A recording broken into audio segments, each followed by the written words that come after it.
Hello everyone, I welcome you all on Data Phoenix webinar.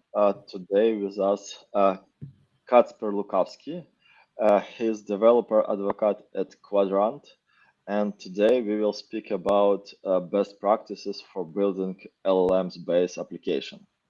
You can ask your question in the chat on YouTube stream, and write also your comments. And I give the microphone to Casper. Thank you. Yeah, thanks a lot for the invitation. This is really cool to present here today on Data Phoenix webinar. And as mentioned, we are going to speak about building LLM-based applications. And when I say LLM-based applications, I do not mean any kind of Streamlit-based demo that you can develop over the weekend, but a fully flexed application that might be run in production and serve to multiple users. Because that's completely different story. If you just want to create a prototype, you require different tools than for a real application serving any kind of traffic. So today we are going to review some of the most popular libraries or frameworks available for building LLM-based applications. And this is the full agenda. So we are basically going to review LangChain, Llama Index, and HiStack, the top three most popular libraries available out there. I'm going to speak about the differences between them, some different concepts and different ways how they actually handle the same tasks. Then we are going to review the toolkit that you may need for making some prototypes or experiments, and then move to productionizing LLMs. As already said, this is completely different story. So we'll review some challenges that you may face while implementing this kind of applications. And at the end, I would also like to share our story, because we built a system using LLM that is serving a specific purpose in our community. And I would like to share some lessons learned during this process. But let's start with LLM frameworks and LangChain, which is probably the fastest growing project of the previous year, and also this one. LangChain is a fully flexed framework that allows you to iterate very quickly, because it exposes multiple different providers, dozens of different tools which are already integrated. So you just need to choose wisely which one you want to use, and then build a very simple wrapper around them. So this is fine. LangChain is fully driven by the community. There are lots of contributors from external companies as well, including me, because I was responsible for making the integration with Quadrant. We were one of the first vector stores integrated with LangChain. And this is currently the most popular framework that provides you with multiple different ways of implementing even complex chains, so because that's where the name comes from. And the main entity in LangChain is document, and document consists of the content and some metadata information stored along with the content. So basically, the documents might be created on your own, but they are also quite often loaded from some external sources using doc stores, document stores, and document loaders. And one of the examples of document loaders is unstructured HTML loader that takes an HTML document and split it into chunks. So they are those chunks are then useful for some upstreaming tasks in the whole pipeline that you build. So there are lots of different data loaders available, which are specific for HTML data in general, but also for some specific formats used to export the data from different sources. and think about Gmail for exporting the email messages from your inbox, Slack, Discord, whatever you can actually imagine. LangChain community is really active, and there are different vendors providing their own integrations just to be present in the library itself, just because it's so hot topic nowadays. So document is the most basic entity, fairly simple, and LangChain is all about the texts. There are also some neural models available in a LangChain, two different kinds. First of all, we have embedding models. So those kind of models are used to convert your texts into their vector representation. And those vector representations have this useful property that two different vectors should be close in terms of some sort of distance function, usually cosine distance function or Euclidean one. And two vectors are close to each other if they represent a similar idea, a similar text. And this similarity covers not only the words which were used in a particular text, but also the semantic meaning. And that's why we call this semantic search. We call this approach semantic search. So there are multiple providers of embeddings implemented in LangChain. Companies like OpenAI or Cohere that expose those embedding models as API, but also some local models that you can run on your own environment, not necessarily locals, but ones that you can host on your own. Think about Hugging Face embeddings, etc. There are also LLMs, so large language models. Those models are used not to generate some different representations, some different vector representations, but to generate some text instead. So LLM takes a prompt as an input and produces the output based on that prompt. So one of the most popular examples are OpenAI models, but Cohere is another provider here. But you can also use some models that you can host on your own, like GPT-4All, that exposes multiple different models with the same interface. And the huge advantage of using LangChain is that it provides you with unified interface for both embeddings and LLM models. And if you want to just experiment with different configurations, like a particular embedding model and a different LLM, this is fairly easy to be implemented with LangChain because you can just choose a different class, different implementation, and switch it in your application. Okay, there is also a prompt, which is an input to LLM, and the prompt may have some variables to be provided, some context that we put into the prompt. So this is called prompt template. Actually, this is the same concept in LangChain. Prompt and prompt template. This is just an alias. But basically, this prompt contain some placeholders that we fill later on while processing. There are also tools, and tools are really useful because those are actually those pieces of the library that allows you to speak to the world. So different tools have different responsibilities. These are just a few examples of those. There is a Python REPL tool that allows you to actually run a piece of code produced by a large language model. YouTube search tool that allows to search for some YouTube videos if that's an intention of the prompt sent to the LLM. But you can also search for some flights between two particular cities using Amadeus flight search tool. Those are pretty interesting tools. There are many others, and the library provides you with dozens of different tools to be used, and every single tool has to have a description provided, and this description is used by an agent that we built.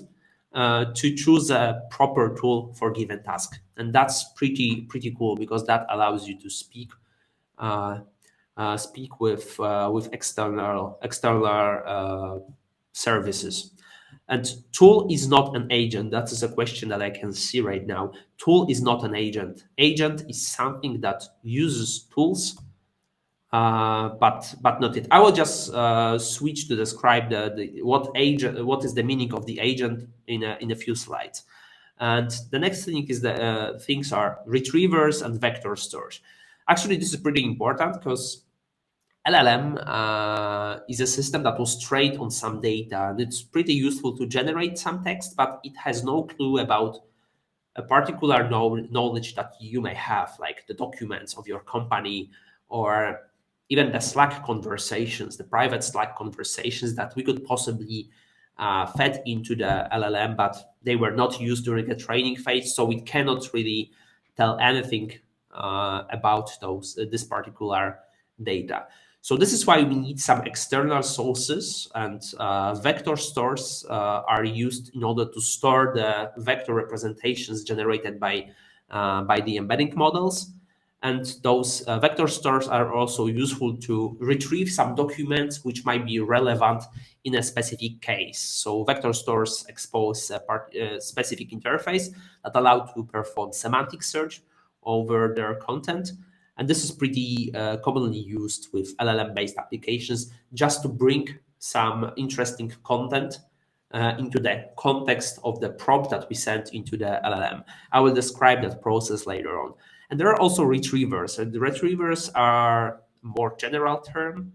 Retrievers are used to just take some kind of data, not necessarily using semantic search, but also keyword-based search.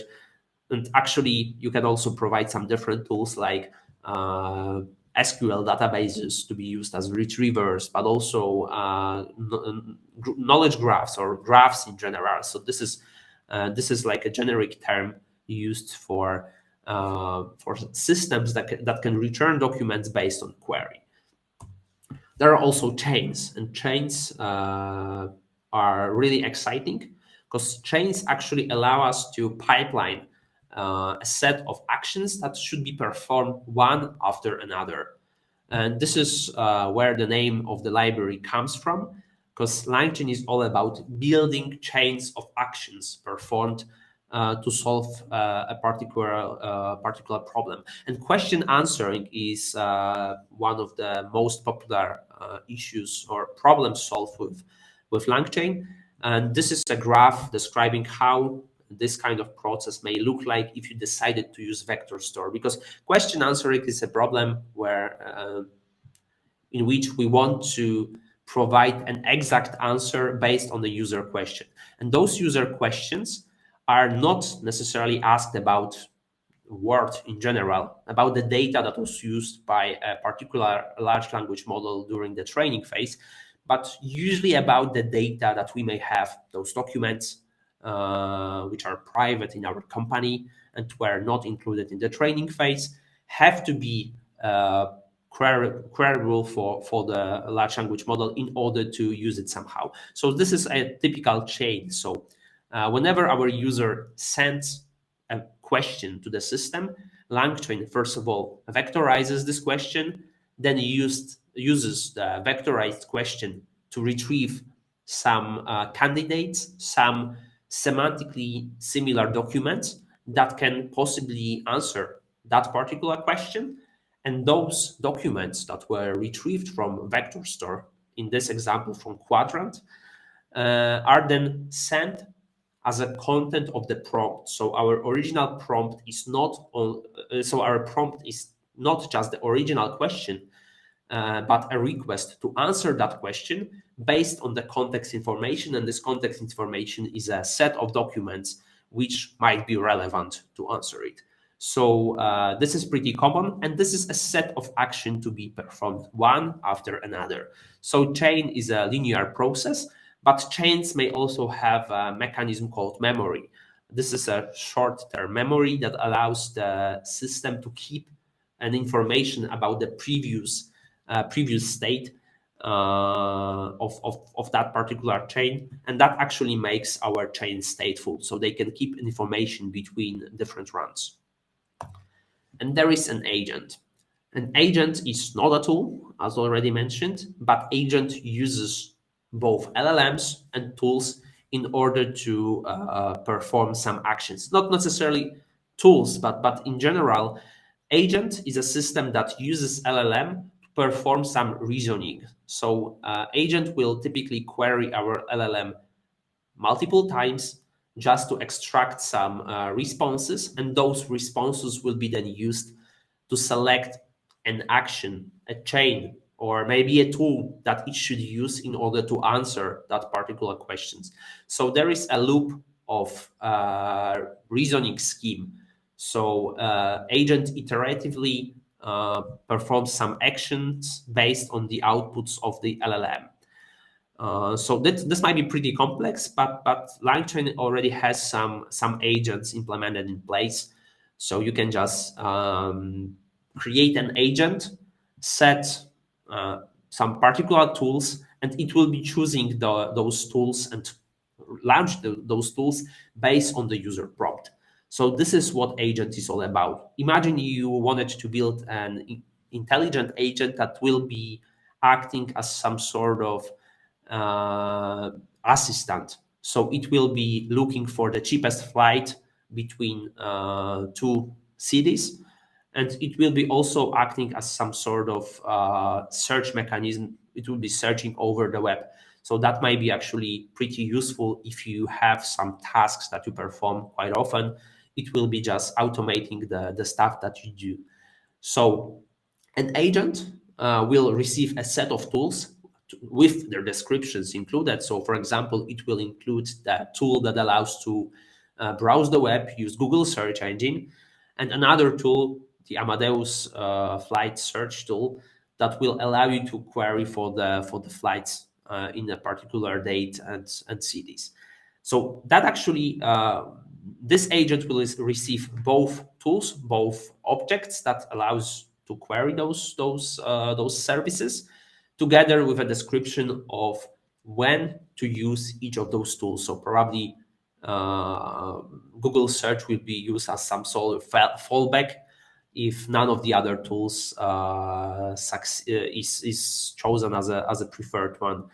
But this is like an where the intelligence of those systems comes from, because they are able to analyze given prompt and choose the proper action based on this prompt, and choose a proper tool to handle that. And the good thing about LangChain is that it actually has everything already implemented in place. It has all the prompts pre-configured, so you can actually set up a pretty simple application, even a complex application, quite easily if you want to do that. But if you want to change the defaults, things start to be a bit more complicated. Let's just have a look at one of the prompts which is already built into LangChain to see what I mean. This is one of the prompts. I just put a link to the repository, and this is basically a pretty long prompt that is being sent if you decide to use so-called staff chain. As you may see, there are even some specific questions, some documents and answer. This is actually some kind of instruction that we give to the large language model with some sort of expectations of how we want it to behave in some specific scenarios. There is a question: what did the president say about Michael Jackson? And there is much information put into the prompt, and it might be simply be used by the model as a context information. That happens quite often. I also had that issue that the answers of the model were including some information about Michael Jackson, even though I didn't include that name in the prompt. And I was quite surprised to see that happening. And that's why we also need to care about the prompts that we send to LLMs, even if we just simply experiment with LangChain. So if you experience any kind of problems or unexpected outputs, that might be one of the reasons. And overall, LangChain is a giant library integrating dozens of document loaders, vector stores, and since it's growing so fast, the interfaces are still a subject of change, and it's also quite hard to be up to date with everything. So this is they're really developing it with a enormous pace, and that has some drawbacks because this is still not stable, at least not that stable as I would expect it to be.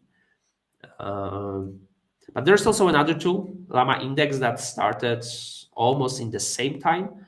And Llama Index, formerly called GPT Index, is another framework which is more focused on ingesting the data, structuring the data, accessing private data in some domain-specific tasks. This is the second most popular framework, around 20,000 GitHub stars in that very moment, and it focuses more on the input data. It has some different concepts. So it also has a concept of a document, but document here is something more general because document is uh, as well, it's self-explanatory probably, but document may contain multiple data, and document is an abstraction over some data source. Let's say you have a PDF file or a row from your SQL database. This is in a nutshell a document, and document may consist of multiple nodes. As you may see at this example, let's say this is a website that has multiple paragraphs. It has an image, it has some sort of media like video. It may also consist of some tables, and node is just a chunk of a document, a chunk that should semantically has meaning. Um, and those nodes may be created by a user, directly by the user, but they are quite typically extracted automatically with some utility methods provided in Llama Index. Documents might be loaded with data connectors. They are exposed in Llama Hub. So they are not a part of the library itself. Actually, not all of them are a part of the core library, but they are just loaded from external sources. So there is a huge difference comparing to LangChain because Llama Index wanted to keep it simple. I mean, the core library, and there are not that many dependencies required just to support an enormous number of data connectors. Um, so they're currently being separated. Historically, they were also included. But this is quite cool. I think this is also pretty important because that allows you to keep the dependencies limited, and usually you won't be loading the data from all the possible data sources. So each document has a metadata information that might be a file name, and that and single node might be a text chunk, but also image and actually anything else. So Llama Index is not limited to texts only. So there are lots of concepts which are quite similar to LangChain. For example, there are also LLMs. There are also embedding models. There is This is pretty interesting because Llama Index and LangChain are, I thought they would be competitors, but they are also integrated with each other. So you can reuse some embedding models, for example, from LangChain. And this is cool because they are not reinventing the wheel again. They are providing some basic support, but if you want to use some other embedding models, you can freely use those which are available in LangChain. And that makes Llama Index fairly simple and limits the number of the dependencies and things to simply maintain. There are also vector stores and retrievers. They have similar meaning, tools and agents. So there is not much different, but Llama Index is a bit simpler comparing to LangChain. It focuses more on some transformations on the data and building whole processes, but not on providing you the integration with all the possible tools available out there. An interesting piece, which is there is no one-to-one counterpart in LangChain is query engine or chat engine that allows you to speak to your data uh, in chat-like or query-like manner. And as said, Llama Index is quite similar to LangChain, but it's simpler, and it is primarily designed to bring private data into LLMs. So it's not a framework that covers all the steps, but it's still pretty interesting to use it. It's probably also a bit faster to start working with because there are way less concepts to understand. And another library which is also popular, and that's probably the oldest one, at least on the list that we are looking at today, is HiStack, created by DeepSet. So this is a framework to really build LLM-based, but not only LLM-based applications. HiStack was on the market even a few years ago. And HiStack provides you a way to build so-called pipelines. But previously it was rather focused on semantic search, but not only. Right now they are integrating LLMs quite heavily. I would say this is the most major tool out of those three, just because it has been used by multiple companies even before the whole LLM revolution started. So HiStack also has a concept of a document. Each document might have a different type. They support texts, tables, and images. And each document also has an ID and some metadata if you want. But a single document is not limited to text, so it is more similar to Llama Index than to LangChain. But overall, the idea keeps the same. Okay, so this is how it looks like in HiStack. As you may see, there is also a place for embedding because embeddings are quite often used in those kind of applications. And scores, because if you use some classification models or any kind of model that scores your documents, this might be also pretty useful to be stored along with your documents. So this is cool. And HiStack has a concept of document store, and document store is just a place, a storage layer that keeps your data somewhere else, so you don't keep everything in memory. That allows to use like bigger data sets than just while using in-memory storage. And it might be an SQL database, it might be a vector search engine like Quadrant, but actually that has to be a sort of tool that allows you to select some relevant documents based on some criteria. And Quadrant Document Store is one of the options. This QR code points to Quadrant HiStack repository that we maintain, because with LangChain and Llama Index, Quadrant integration is built into the core of the libraries. Here, HiStack decided to choose a different path, and they want their providers to support and maintain the integrations by themselves.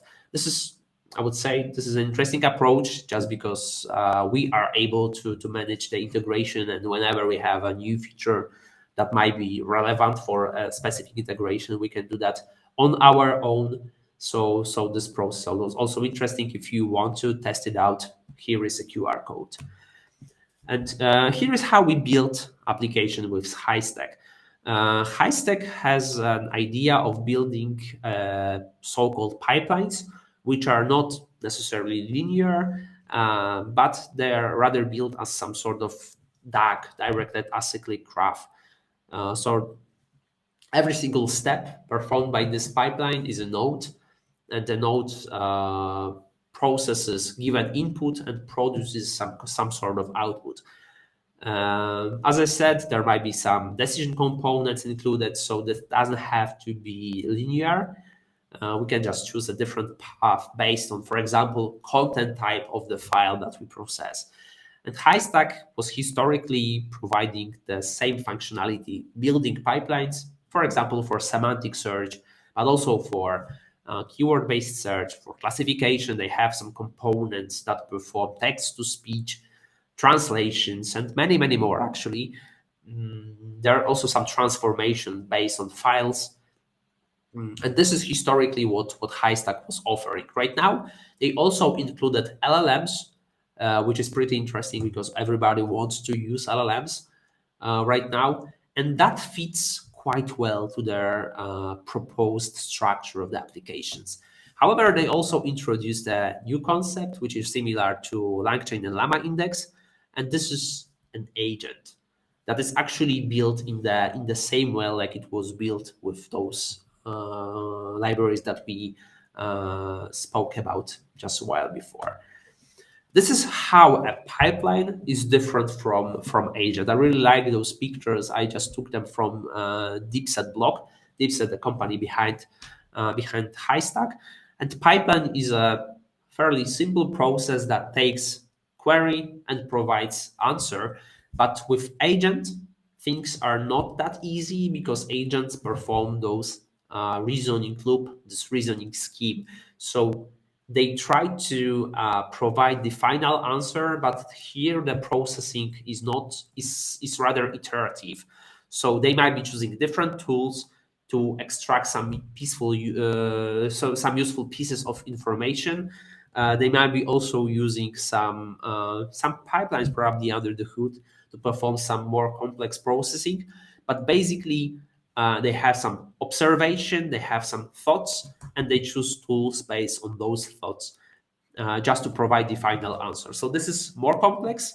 I really liked this post, so I just put the link to it. Really worth reading.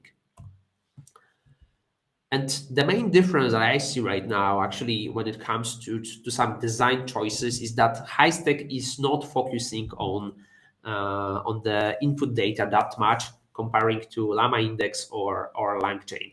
It has support of some basic file formats and built-in web crawler, for example, but not that much like LangChain, for example. They follow a minimalist approach that I personally like, and since you might have different data sources, you probably better know how to integrate them with your pipelines than they may do. So you are free to choose your data sources and just integrate them into your Highstack based application. Somehow bring your own data in your own way. Probably reuse some already existing tools for that. So they don't have to maintain a huge collection of data connectors that may simply change over time. So I like this minimalist approach, I have to say. And this is it when it comes to LLM frameworks or libraries. Now let's speak about prototyping because that's where LLM applications usually start with. So prototyping is a bit different than building real applications, let's say. Prototyping for me is something that you build during a hackathon or over a weekend or as a side project just to demonstrate how things might be implemented. And for that, you usually need some components that work out of the box just to speed this up, just to make sure that you do not waste time on integrating some data sources, for example, uh, if you use some standard ones like SQL databases. So if you build some demos, you usually want to have some integrations already in place so you can bring the data without writing the whole process. That's the integrations are actually what we all hate when it comes to building apps, right? That's where all the troubles come from. And if you want to experiment with different models, then you probably want to have them already implemented. If you use OpenAI or Cohere embeddings served over an API, it would be great to have them already with the same interface, so you can just choose a different provider to switch that seamlessly in your application. And the same goes for LLMs. If you want to try different ones, let's say you want to experiment with GPT-4, but then you want to switch to a private model. This is also great to have them already implemented with the same interface, and that's where LangChain, Llama Index, and Highstack shine. And you might also want to have different storage, different vector stores available. If you just experiment on your local machine, you may want to have in-memory vector store or a local mode for your vector store, just to not send your data to cloud, just not to pay for the service itself. It's way easier just to remove a single directory on your laptop than to set up and spin up a new system somewhere else, or even pay for some cloud services. And the most important part is that you need an easy way to glue this all up. So you really want to keep things simple, and that's where those libraries are really useful for. So both LangChain and Llama Index, as well as Haystack, provide you with this easy way of implementing those demos. So you can write a single file with, I don't know, a few dozens of lines of code, and that will be a working system that you can expose as some sort of Streamlit applications. But this Streamlit is not a tool that you would be using for a production system. Actually, nobody serves Streamlit apps and nobody exposes them as a production application, just because it's hard to maintain them, it's hard to modify, and usually we are solving some issues with those kind of libraries that would be easily solvable if we decided to use pure, I don't know, HTML or React application, if you know those tools.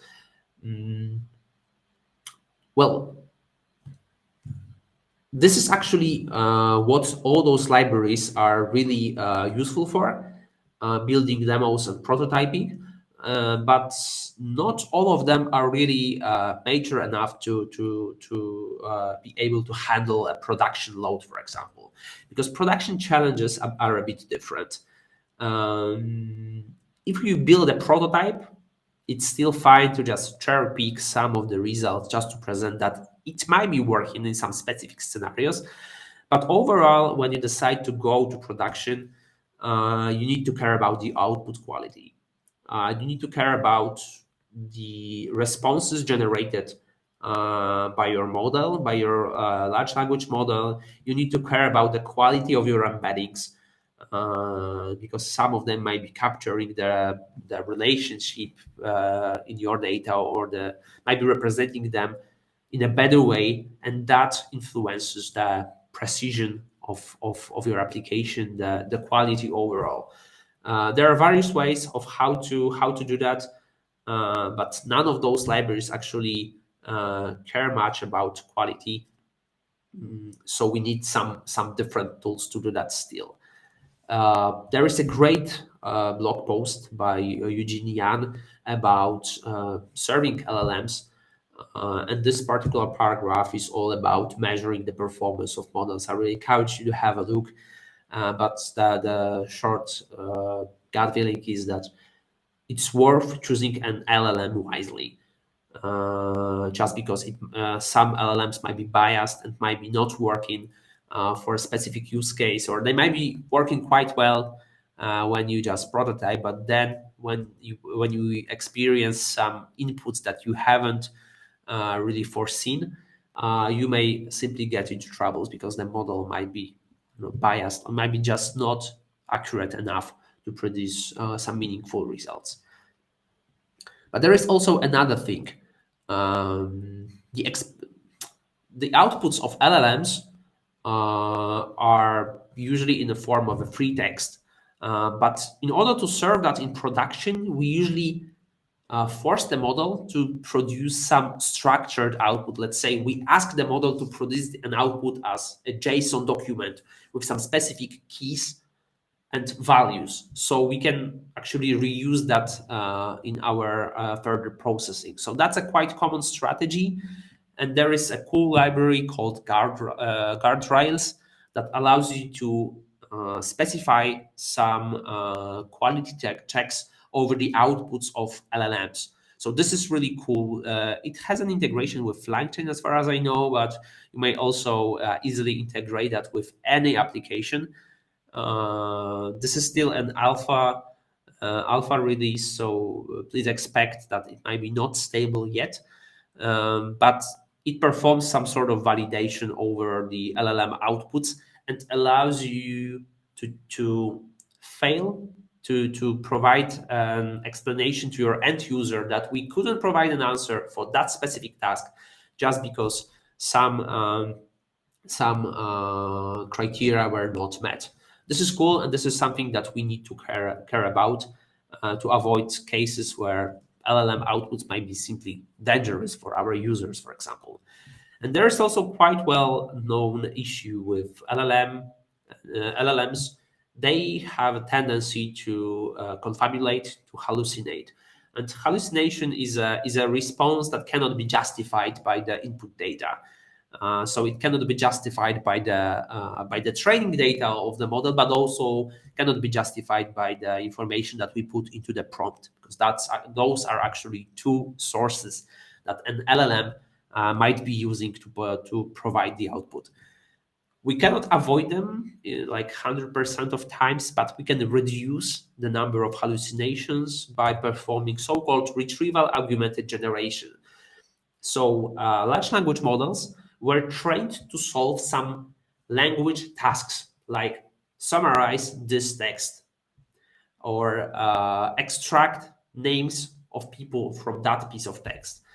But we shouldn't be relying on their internal knowledge. They were for sure trained on Wikipedia, for example, so they have some sort of understanding of the basic concepts. And if you ask them what is the capital city of the US, they should be answering that easily. But if you ask a question about the data that the model hasn't seen before, you might be expecting two scenarios. It will just deny to answer your question or provide you an answer which is non-factual. And that's a high risk. And that's why we shouldn't be forcing our LLMs to solve knowledge-oriented tasks, but instead we should be converting those knowledge-oriented tasks into language tasks. And that's the short story. So instead of asking, how can I create quadrant collection? I should ask I should put a different prompt, answer the question using a provided context. And I should put a context. I don't know, if I want to answer this particular question, I should probably put some documents, put some paragraphs from the quadrant documentation that might be answering that particular questions. And this is solved by semantic search. And Quadrant is one of the tools, one of the vector stores that can perform the semantic search on your behalf.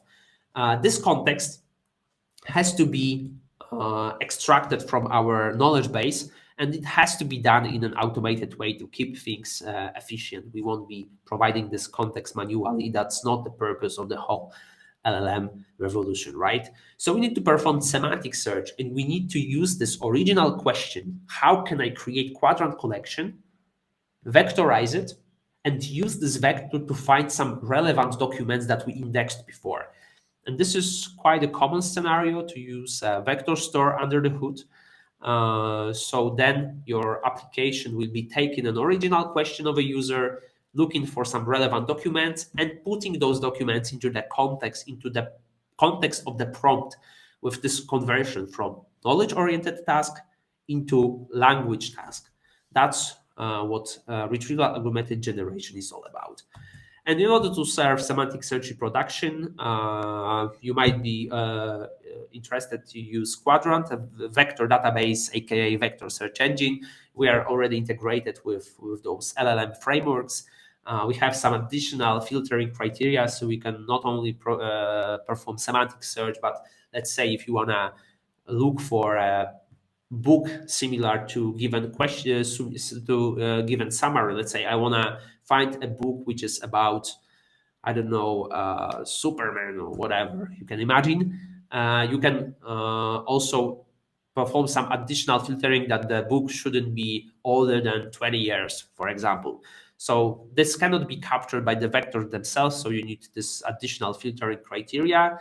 Good thing about Quadrant is that you can experiment even locally without spinning a single Docker container. If you use Python SDK, or if you use any of those LLM frameworks because they are Python libraries, you can freely use the in-memory mode of Quadrant.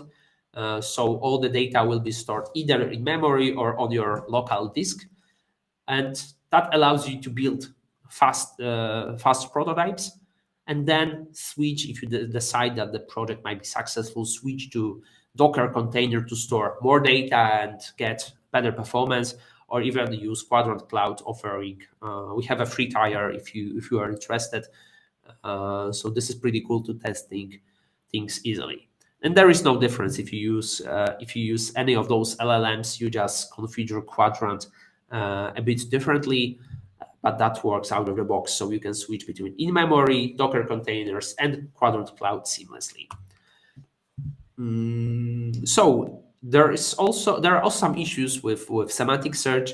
Like it might be inefficient if you serve, I don't know, billions of vectors. The search may take a while, and if you are on a budget in terms of memory and computation, you might be wondering how to speed things up. You might be tweaking the HNSW. HNSW is an algorithm that we use to keep things performant.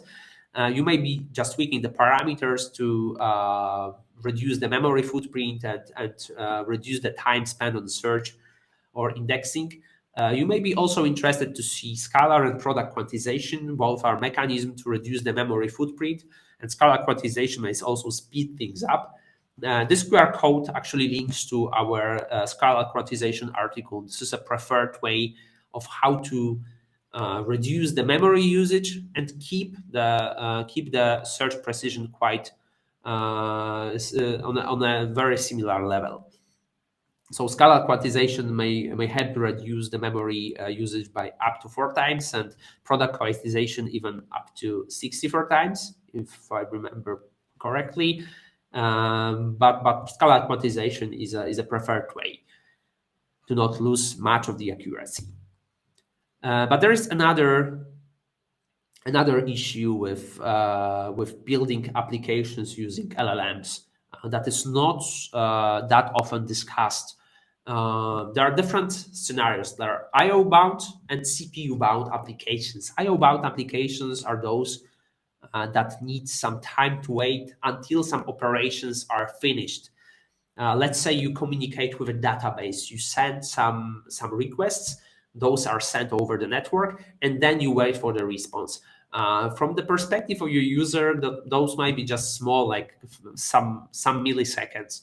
But if you write Python applications and you use those external services, you waste some time just to wait for those responses, and your CPU is just actively waiting for a response. And that's quite often the case when we use some external services like OpenAI or Cohere for LLMs and embeddings. We call those services and we wait for the response. And that's why we lose some computational power. So if you use any of those tools, you might be glad to have a look at asynchronous programming, which is quite commonly used in web development nowadays. If you use Fast API, for example, you may be writing your code asynchronously. And this is also possible with some of those libraries that I mentioned. So for example, LangChain provides you with, it's not fully covered yet, but they are making huge progress, and Quadrant is the only vector store that allows you to perform your operations in fully asynchronous way. Llama Index has also introduced asynchronous operations. So this is how your application will look like if you decide to use async Python. You would be just putting additional keyword like await for every Quadrant-based operation. This is also integrated into the chains, and that makes it really powerful because we are not actively waiting for the response. There is also another thing if you use some external services for LLMs and embeddings. And this is all about costs and time. LLMs are slow, not only expensive, and it's way better to store your prompts, to cache them somewhere. So in case you receive the same prompt a few times, you can reuse the cached version, and that not only reduces the latency but also the cost, because LLMs are based on tokens that you send and receive from them.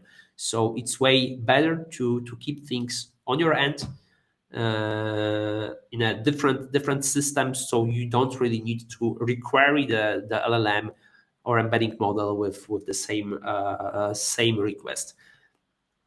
So let's say you want to keep your LLMs or embeddings. So you receive some sort of input into the system. That might be a question that your user asks. This is sent to your application, and your application uses this text input to find if it has a similar entry in the cache mechanism. And for the cache mechanism, you can freely use a vector store or a quadrant as well. You can have a separate collection in which you will be storing those previous inputs. And in case of LLMs, you might be just simply vectorizing your text inputs and comparing the embedding with those ones that you already have. And if the similarity is high enough, you may be just simply serving the same answer of your LLM, because we shouldn't be expecting that it will be that much different. And the same goes for embeddings. If we have our text input that we vectorize through some embedding model, then we can make this step optional, just because we can have another collection in which we will be storing the text inputs. And if there was the same text inputs provider before, we can simply extract the embedding from that collection and avoid calling those probably expensive services. So that acts as a caching mechanism, and it's possible to be implemented also with quadrant vector store. So this is it. That reduces the latency and costs with LLM-based applications. And there were also some attempts that I was pretty excited about, that people were producing some queries that they were expecting to receive in a particular application. Let's say you run an e-commerce business, and some of your search queries that your users use while looking for some particular items might be occurring quite often. So then if you just vectorize them beforehand, you will have an efficient cache mechanism for that. But there are also some other challenges that we usually have while building any kind of application, not only LLM-based one. And there are things related to deployment. Those kind of systems are not always like a core of the whole application, but they might be serving a specific purpose in a whole system, probably a bigger one. Your system will have some different functionalities, like some sort of authentication, some sort of integration with relational database to choose some items, and your LLM subsystem will be just a small part of the whole whole app. That's why we should not be building our apps with LLM already in mind and structure all the application around it, but LLMs should be rather covered with some sort of abstractions that will fit our architecture in an easy way. And providing that sort of functionality as a REST API is a common approach. And the only tool that allows you doing that out of the box is Haystack. Actually, the only one that I mentioned today. So if you want to build a pipeline, you can easily expose that with Haystack.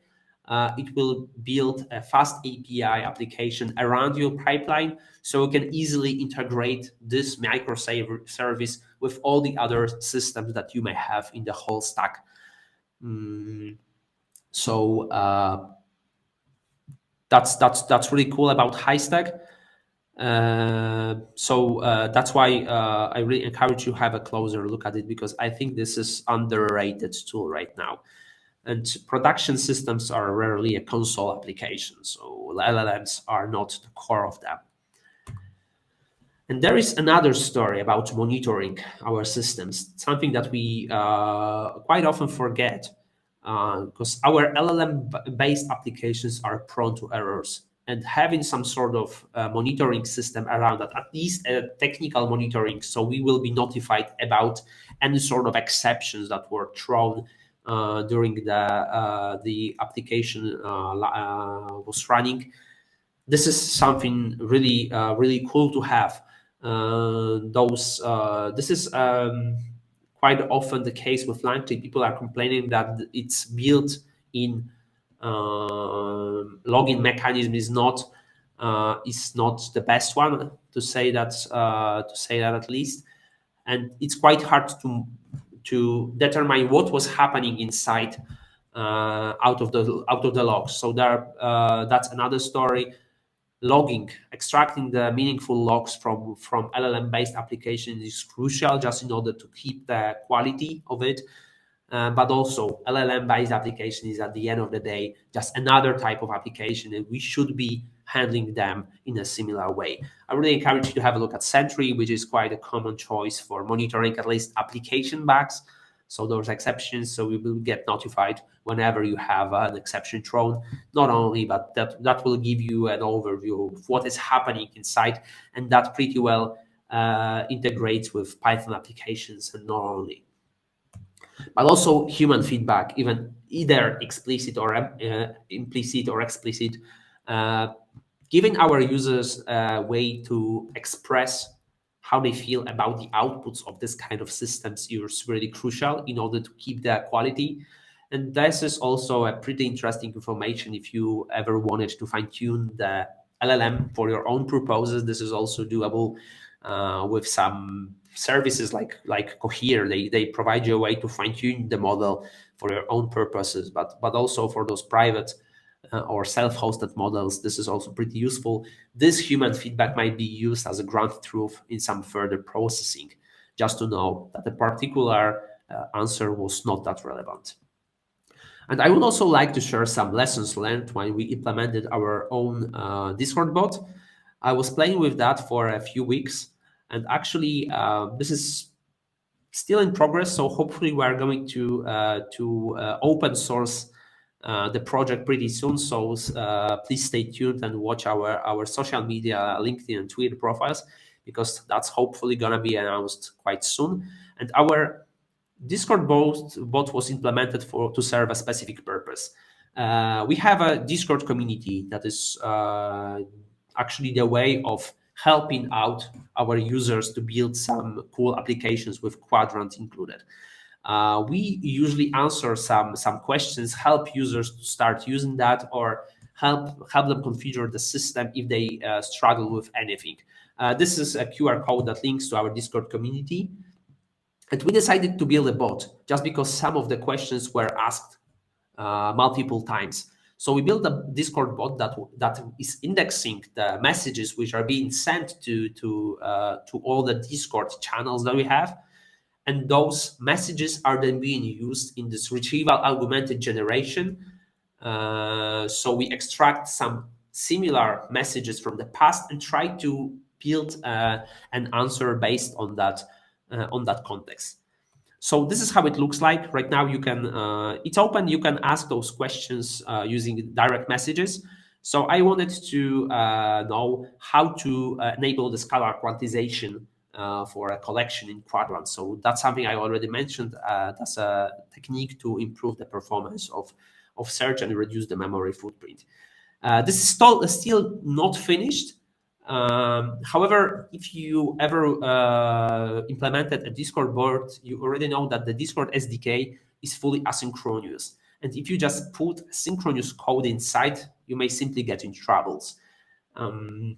Thus, we have to implement it fully asynchronously. So if we send a request to an external API, we use Cohere embeddings and Cohere LLM systems.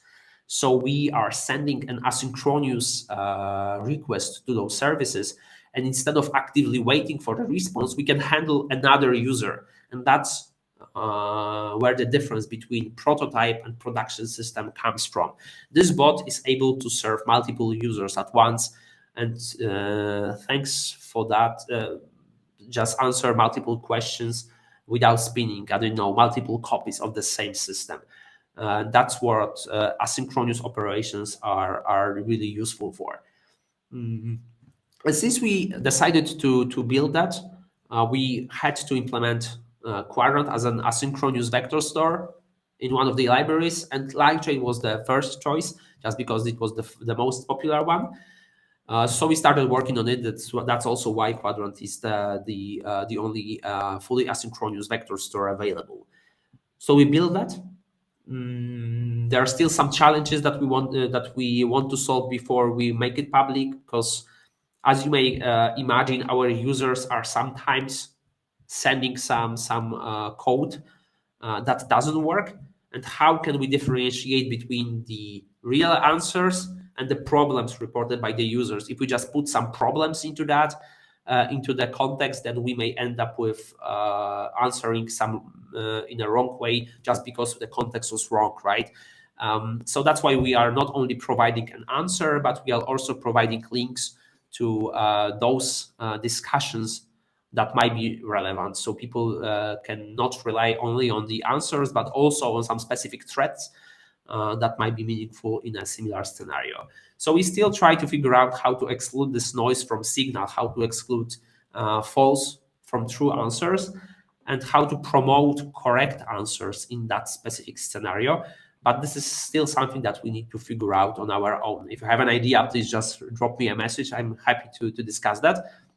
But hopefully we are going to publish that, open source it soon, so you can reuse that freely for your specific use cases. And we built that with LangChain. Initially, we built that with LangChain.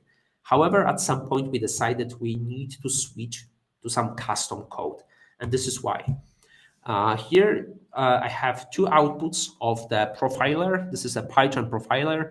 And I just launched the same application using LangChain, and it took about 16 seconds to answer a specific question using LangChain. But then when I decided to recreate the same process, but using my own code with hard-coded embeddings model, but the same one, hard-coded LLM using directly the Cohere API, I was able to reduce the time to around 6 seconds. So it's almost 3 times faster, just because I was already sure that I want to use those particular services. And that's why I really encourage you to build your LLM-based applications without the vendor lock, because this is cool. We were able to fully experiment, to fully take it from the beginning to the very end with LangChain. But then, if you want to serve that in production and receive multiple queries at the same time, possibly, then it won't scale at all, because it just wastes too much time on some additional things that happen in the meantime. And we should probably handle the LLM-based applications in exactly the same way like we handle different databases, different data sources, and build some abstraction over the whole LLM part of our application, which is usually not the core of the whole system. And that's what we did with our Discord bot. We built some sort of abstraction over the agent, and there were actually two different methods that you can call on a particular agent. You can either index some messages, put them somewhere. In our case, this is obviously a vector store, Quadrant vector store. And there is another method to respond to a particular message, to create an answer that will be relevant for a given question. And we built different implementations around it. So we built a LangChain agent, actually different kinds of LangChain agents, because we were experimenting with different types of chain, querying LLM just once or multiple times. Also, we were able to switch the LLM because we were configuring that from outside. We were able to choose different LLM, different embeddings model. We were able to provide some additional details or whatever you can imagine. But we also did the same for the other providers. We were able to build an agent with the same interface like expected, using Llama index, using Haystack, and also our custom code, because at some point we already made a decision. We want to use this specific vendor for our embeddings and the same one for large language model. and that turned out to be the most efficient way of implementing that. So this is the story of our bot. We shouldn't be really focusing on a particular library. It's still not established there is no consensus on which one is the best. Probably you might be just enjoying Haystack or Llama Index more than LangChain, or the other way around. But definitely, if you build a production grade application, you should be still focusing on the architecture, and this is how it should be built. There should be an abstraction, but none of these libraries should be probably integrated directly into the core system without having a way to switch it easily. If you have any questions, I would be happy to answer them. But if we do not manage to answer them right now, feel free to reach me anytime using my Twitter or LinkedIn. I would be happy to discuss any issues you may be having with LLMs or vector stores, whatever you work with. Thank you very much. Yeah, thank you for so good overview of different tools. It was really cool. We have several questions. Let's try to answer for them. Uh, First, question about how to connect your private data with LLM. Yeah, definitely. That's what all those libraries do under the hood. The question is that we would need to go over all the data. Actually, it's not true. If we use those tools properly, our LLM should be able to produce, I don't know, even an SQL query, because it will have all the information about the tables that we have under the hood, and it should be able to build a query that can be launched on this system easily. Of course, there is a room for errors here. Like if you let your LLM to run any kind of query, and you have some competitors using your tool, they may be simply performing some SQL injection or deleting all the data. So there have to be some restrictions created. But those tools are capable of creating a query and sending it to the tool in a proper way. So they can convert your query into an SQL query and then extract the meaningful data. So you won't be going over the data again and again, but instead you will be just accessing a subset of it. That's also what happens with vector stores. We use embeddings to find some relevant items. Hope that answers the question. Yeah, more one question about fine-tuning LLM for specific domain. Uh, Yeah, okay. So I have to admit, I have never fine-tuned an LLM. I was mostly reading some articles or papers about fine-tuning that. That seems like a valid approach, but I cannot say if that's the best way of doing that. Maybe, but sorry, I cannot answer. But I would be happy to just have a closer look, and we can maybe discuss that privately later on. what about prompt engineering? Okay. So prompt engineering is something that everybody is experimenting right now. I'm not going to pretend I'm an expert in that, but yeah, there are multiple ways of how to force our LLMs to behave exactly as we want them to, putting some rules and providing this context. Uh, and if you want to have this chain of thought, well, actually, that works pretty well with ChatGPT and GPT-4. That's what I was mostly experimenting with recently. If you ask them to produce this chain of thoughts, they will be simply producing a list of steps that should be taken in order to answer your query. In reality, they do not work like that. They won't be like making all those steps one after another. It's just an output of a possible way of solving the problem. But yeah, this is a cool example of how to force, how to make the system work in a way that we can at least see if the reasoning scheme was accurate in a specific scenario. This is pretty interesting, but I know that I also experimented with some other models in the recent days, and I know that doesn't work well with all of them. So that really is so this is really model dependent. Good. Thank you, Kasper, for this more one time. Thank you for this amazing presentation. Um, I think if we will have more questions, we will answer. Please not forget to subscribe to our YouTube channel, join to our Slack channel, and yeah, I will be happy to see you all guys on next week. We continue speaking about LLMs. Uh, so thank you for Thank you all very much. that you, Yeah, I'm yeah, also a member of the Slack community, so you can just drop me some messages here. I'm happy to answer all of them. Thank you very much. yeah. Thank you. See you next week. Bye.